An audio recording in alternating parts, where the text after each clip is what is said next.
Olá, meu nome é Fabrício Brito, sou médico, atuo em São Paulo e a partir de hoje vou compartilhar com vocês alguns vídeos sobre temas relacionados à saúde. O primeiro vídeo que eu vou falar vai ser sobre a polêmica coronavírus. A coronavírus é uma doença de caráter infecciosa provocada pelo vírus. Então, é uma doença de fácil contágio e que iniciou em dezembro de 2019 e tornou-se uma pandemia, ou seja, uma doença que alastrou por todos os continentes. Ela iniciou na cidade de Wuhan, na China, em dezembro de 2019, acometendo então na China 81 mil casos, sendo 3 mil óbitos. Isso pois a China já adotou medidas como quarentena, testes sendo feitos em largas escalas em toda a população, hospitais sendo construídos em 10 dias e ainda bloqueio de estradas. Outro país com bastante polêmica foi a Itália, que é o segundo país em número de casos, atingindo mais de 35 mil pessoas e mais de 3 mil mortos. Há uma grande crítica nesse país por conta de adoção de medidas mais tardias e sendo então levado o país a um caos na saúde, com várias mortes, com médicos escolhendo qual paciente que deveria ir para o respirador, um caos bem grande na Itália. O outro país que eu vou comentar vai ser o Brasil, um país que teve uma postura muito boa, uma postura rápida com essas medidas, inclusive governamentais, como cancelamento de eventos, fechamento de academias, de shoppings, cancelamento de partidas de futebol, TVs inclusive sem auditórios, e vem tendo então uma grande participação da população do país nesse controle da doença, e em torno de 500 casos no Brasil, sendo mais da metade dos casos então em São Paulo e depois disso Rio de Janeiro e Distrito Federal. A única situação ainda que levanta muita crítica no Brasil, assim como vários outros países, é a questão ainda de falta de uma quantidade suficiente de testes para a população, pois com esses testes a gente teria muito maior a descrição dos casos para um tratamento muito mais efetivo. Então essa é a polêmica que envolve a questão dessa carência no Brasil. Os sintomas então envolvem tosse,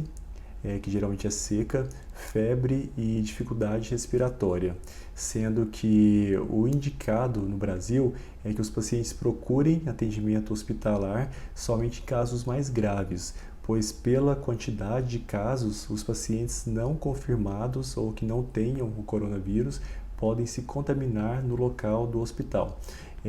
Os indicados são os grupos de risco. O grupo de risco envolve então idosos, pacientes com algumas comorbidades como respiratórias, cardíacas, diabetes e câncer, e ainda os pacientes com alguns sintomas mais graves, como além da tosse e da febre, dificuldade grande respiratória. Os sintomas, então, eles podem iniciar de 2 a 14 dias então, após a contaminação. A transmissão se dá através de gotículas, através de espirro ou ainda através de superfícies contaminadas ou contatos corporais de pessoas contaminadas.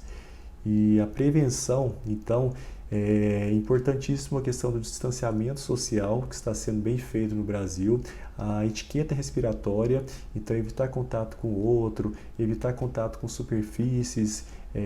se tiver o contato, sempre fazer a lavagem das mãos, de forma correta, pegando todas as mãos com água e sabão é suficiente. Quando não, o álcool em gel é uma opção segura e que chega a matar o vírus, pois consegue dissolver aquela camada lipídica do vírus, e ainda outras atitudes que envolvem esse isolamento, que é a principal resposta que a gente tem de controle dessa doença que vem atingindo mais de 200 mil casos em todo o mundo, ou seja, uma situação de pandemia. O tratamento recomendado, que a gente tem inclusive experiência pela China, pela Europa, através de medicamentos para sintomas, ou seja, tratamentos para tratar dor e febre, somente analgésicos, não fazer uso de ibuprofeno, que tem alguns relatos também que não é um medicamento bom para esse tratamento da coronavírus e